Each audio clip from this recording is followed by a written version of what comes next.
നമസ്കാരം. നമ്മൾ ഇന്ന് യാത്ര ചെയ്യുന്നത് ചരിത്രത്തിലെ ഏറ്റവും വലിയൊരു ചിന്തകന്റെ കൂടെയാണ്, അരിസ്റ്റോട്ടിൽ. എന്തിനാണ് ഈ പ്രപഞ്ചം ഇങ്ങനെ നിലനിൽക്കുന്നത്? എന്താണ് യാഥാർത്ഥ്യം?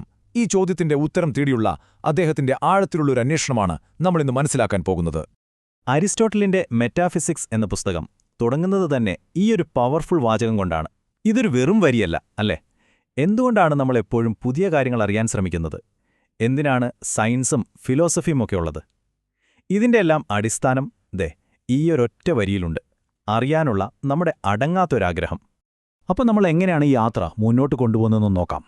നമ്മളൊരു ഡിറ്റക്റ്റീവിനെ പോലെ അരിസ്റ്റോട്ടലിന്റെ പിറകെ അങ്ങ് പോകും. അദ്ദേഹം ആദ്യം എന്താണ് യഥാർത്ഥ ജ്ഞാനമെന്ന് പറയുന്നു, പിന്നെ അദ്ദേഹത്തിന് മുന്നേ വന്നവർ എന്തൊക്കെ കണ്ടെത്തിയെന്ന് പരിശോധിക്കുന്നു. ഒടുവിൽ ഈ യാഥാർത്ഥ്യമെന്ന വലിയൊരു പൊട്ടില്ലേ, അത് തുറക്കാനായിട്ട് സ്വന്തമായിട്ടൊരു താക്കോല്, ഒരു അടിപൊളി ടൂൾ കിറ്റ് തന്നെ ഉണ്ടാക്കിയെടുക്കുന്നു. അപ്പോൾ ശരി, നമുക്ക് തുടങ്ങാം. എന്തായിരുന്നു അരിസ്റ്റോട്ടലിന്റെ കണ്ണിൽ ഏറ്റവും വലിയ അറിവ്? എന്താണ് ഈ പറയുന്ന യഥാർത്ഥ ജ്ഞാനം? അരിസ്റ്റോട്ടൽ ഇവിടെ വളരെ പ്രധാനപ്പെട്ടൊരു വ്യത്യാസം വരച്ചു കാട്ടുന്നുണ്ട്. അതായത്, വെറുതെ അനുഭവമുള്ള ഒരാളും ശരിക്കും ജ്ഞാനമുള്ള ഒരാളും തമ്മിൽ ഒരു വലിയ വ്യത്യാസമുണ്ട്.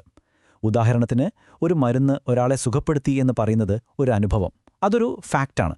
എന്നാൽ ആ മരുന്ന് എന്തുകൊണ്ട് അയാളെ സുഖപ്പെടുത്തി, അത് ഏത് തരം അസുഖമുള്ളവരെയാണ് സുഖപ്പെടുത്തുന്നത്? ആ എന്തുകൊണ്ട് എന്ന ചോദ്യത്തിന് ഉത്തരം അറിയുന്നവരാണ് യഥാർത്ഥ ജ്ഞാനി. അതായത്, അരിസ്റ്റോട്ടലിന് അറിവ് എന്ന് പറയുന്നത് എന്തെങ്കിലും നേടാനുള്ളൊരു ഉപകരണം മാത്രമായിരുന്നില്ല. അല്ല, അതിനു മുകളിലാണ്. ഈ പ്രപഞ്ചം മുഴുവൻ പ്രവർത്തിക്കുന്നതിന്റെ അടിസ്ഥാന നിയമങ്ങൾ, അതിന്റെ ആത്യന്തിക കാരണങ്ങൾ, അത് മനസ്സിലാക്കുക, വെറുതെ അറിവിനു വേണ്ടി മാത്രം. അതാണ് അദ്ദേഹത്തിന്റെ കാഴ്ചപ്പാടിൽ ഏറ്റവും വലിയ ജ്ഞാനം. ഏതൊരു നല്ല കുറ്റാന്വേഷകനും ചെയ്യുന്നതുപോലെ അരിസ്റ്റോട്ടിലും ആദ്യം പഴയ കേസുകളെല്ലാം പൊടി തട്ടിയെടുത്തു. അതായത്, തനിക്ക് മുൻപ് ജീവിച്ചിരുന്ന വലിയ വലിയ ചിന്തകരൊക്കെ ഈ യാഥാർത്ഥ്യത്തെക്കുറിച്ച് എന്താണ് പറഞ്ഞിട്ടുള്ളതെന്ന് അദ്ദേഹം വളരെ ആഴത്തിൽ പഠിച്ചു. അപ്പോൾ അദ്ദേഹത്തിന് എന്തു സൂചനകളാണ് കിട്ടിയത്? ആദ്യം തേൽസിനെ പോലുള്ളവർ പറഞ്ഞു എല്ലാം വെള്ളം കൊണ്ടാണ് ഉണ്ടാക്കിയതെന്ന്.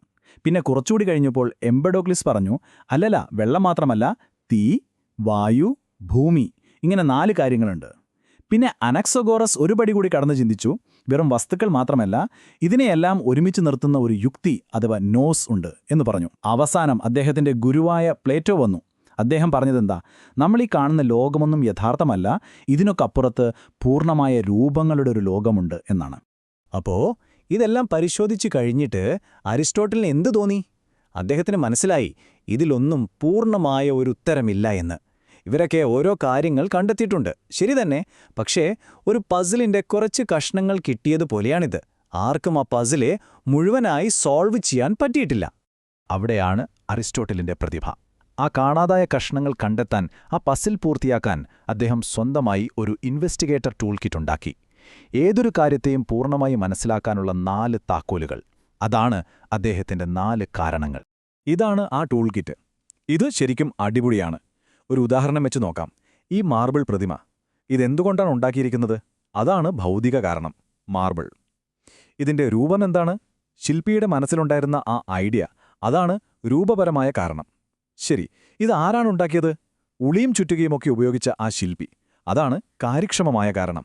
ഇനി ഏറ്റവും പ്രധാനം, എന്തിനാണിതുണ്ടാക്കിയത്? ഒരു സൗന്ദര്യവസ്തുവായിരിക്കാൻ, ആളുകൾക്ക് കാണാൻ. അതാണതിന്റെ അന്തിമ കാരണം.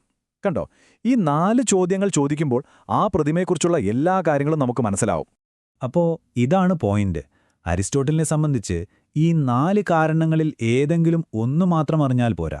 നിങ്ങൾക്ക് ഒരു കാര്യത്തെക്കുറിച്ച് ശരിയായ പൂർണ്ണമായ അറിവ് വേണമെന്നുണ്ടെങ്കിൽ ഈ 4 കാരണങ്ങളും നിങ്ങൾ അറിഞ്ഞിരിക്കണം. അപ്പോഴേ നിങ്ങൾ യഥാർത്ഥ ജ്ഞാനിയാവുകയുള്ളൂ. ശരി, അപ്പോൾ ഈ 4 കാരണങ്ങളിൽ കാര്യക്ഷമമായ കാരണം അഥവാ എഫിഷ്യന്റ് കോസ് എന്നതിനെ നമുക്കൊന്ന് പിന്തുടർന്നു പോയാലോ? ഒരു ചങ്ങല പോലെ അതിങ്ങനെ പുറകോട്ടു പോയാൽ നമ്മൾ എവിടെയെത്തും? ഇവിടെ അരിസ്റ്റോട്ടിൽ ഒരു ലോജിക്കൽ വാദം മുന്നോട്ട് വെക്കുകയാണ്. നോക്കൂ, ഏതൊരു ചലനത്തിനും ഒരു കാരണം വേണം, അല്ലേ? അതിനെ ചലിപ്പിച്ച മറ്റൊന്ന്, അതിനെയോ വേറൊന്ന്. ഈ ചങ്ങല ഇങ്ങനെ അനന്തമായി പുറകോട്ടു പോകാൻ പറ്റുമോ? ഇല്ല, അതൊരിക്കലും സാധ്യമല്ല. ഒരു ഡോമിനോ ലൈൻ പോലെ. ആരെങ്കിലും ആദ്യത്തെ ഡോമിനോ തട്ടിയിട്ടേ പറ്റൂ. അതുപോലെ എല്ലാ ചലനങ്ങൾക്കും ഒരു തുടക്കമുണ്ടാവണം, ഒരു ആദ്യത്തെ ചാലകശക്തി. പക്ഷെ ശ്രദ്ധിക്കണം, ഈ ആദ്യത്തെ ചാലകശക്തി എന്ന് പറയുന്നത് നമ്മൾ വിചാരിക്കുന്നത് പോലെ ലോകം സൃഷ്ടിച്ച ഒരു ദൈവമല്ല. അരിസ്റ്റോട്ടലിന്റെ ആശയം കുറച്ചുകൂടി വ്യത്യസ്തമാണ്. ഇത് സ്വയം ചലിക്കാത്ത, എന്നാൽ മറ്റെല്ലാറ്റിനെയും ചലിപ്പിക്കുന്ന ഒരു ശക്തിയാണ്. എങ്ങനെ? ഒരു ഫിനിഷിംഗ് ലൈൻ ഒരു ഓട്ടക്കാരനെ ആകർഷിക്കുന്നത് പോലെ. ആ ലക്ഷ്യം അവിടെ തന്നെ നിൽക്കുകയാണ്, അത് ചലിക്കുന്നില്ല. പക്ഷെ ആ ലക്ഷ്യത്തെക്കുറിച്ചുള്ള ചിന്തയാണ് ഓട്ടക്കാരനെ കൊണ്ട് ഓടിക്കുന്നത്. അതുപോലെ പ്രപഞ്ചത്തിലെ എല്ലാ വസ്തുക്കളും എത്തിച്ചേരാൻ ആഗ്രഹിക്കുന്ന ഒരു പൂർണ്ണതയുടെ ആശയമാണ് ഈ ചലിക്കാത്ത ചാലകശക്തി. അതിന്റെ നിലനിൽപ്പ് ഒന്നുകൊണ്ട് മാത്രം പ്രപഞ്ചം മുഴുവൻ ചലിക്കുന്നു. ശരി, ഇതൊക്കെ കൊള്ളാം. 2300 വർഷം മുൻപത്തെ കാര്യങ്ങളല്ലേ ഇതൊക്കെ? ഇതുകൊണ്ട് ഇന്നത്തെ കാലത്ത് നമുക്ക് വല്ല പ്രയോജനവുമുണ്ടോ? ഉണ്ട്, നിങ്ങൾ ചിന്തിക്കുന്നതിനേക്കാളും ഒരുപാട്. സത്യം പറഞ്ഞാൽ നമ്മൾ ഇന്നും അരിസ്റ്റോട്ടലിന്റെ ഈ ടൂൾ കിറ്റ് ഉപയോഗിക്കുന്നുണ്ട്. ചിലപ്പോൾ നമ്മളത് തിരിച്ചറിയുന്നില്ലെന്ന് മാത്രം. നോക്കൂ, ശാസ്ത്രം എന്താണ് ചെയ്യുന്നത്? ഒരു കാര്യം എന്തുകൊണ്ടുണ്ടാക്കി, എങ്ങനെ പ്രവർത്തിക്കുന്നു, അതായത് ഭൗതികവും കാര്യക്ഷമവുമായ കാരണങ്ങൾ കണ്ടെത്തുന്നു.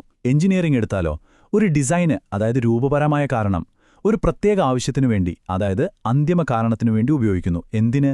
നമ്മുടെ നിത്യജീവിതത്തിലെ ഏതൊരു പ്രശ്നം പരിഹരിക്കാൻ ശ്രമിക്കുമ്പോഴും നമ്മൾ ഈ 4 കോണുകളിൽ നിന്നും ചിന്തിച്ചാൽ അതിനൊരു വ്യക്തമായ പരിഹാരം കാണാൻ പറ്റും. ലക്ഷ്യങ്ങളെക്കുറിച്ച് സംസാരിക്കാൻ പോലും നമുക്കൊരു ഭാഷ തരുന്നത് ഈ ആശയമാണ്.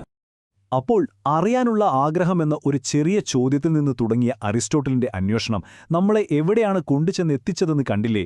അവസാനം ആ വലിയ ചോദ്യങ്ങൾക്കെല്ലാം ഉത്തരം തേടിയിട്ട് ആ ചോദ്യം നമ്മളിലേക്ക് തന്നെ തിരിച്ചുവരികയാണ്. ഓരോ കാര്യത്തിനും ഒരു അന്തിമ കാരണമുണ്ടെങ്കിൽ, ഒരു ലക്ഷ്യമുണ്ടെങ്കിൽ, ഒന്ന് ആലോചിച്ചു നോക്കൂ. നിങ്ങളുടെ ജീവിതത്തിലെ ആത്യന്തികമായ എന്തുകൊണ്ട് എന്താണ്? എന്തിനുവേണ്ടിയാണ് നിങ്ങൾ പ്രവർത്തിക്കുന്നത്? എന്താണ് നിങ്ങൾ നേടാൻ ആഗ്രഹിക്കുന്ന നന്മ?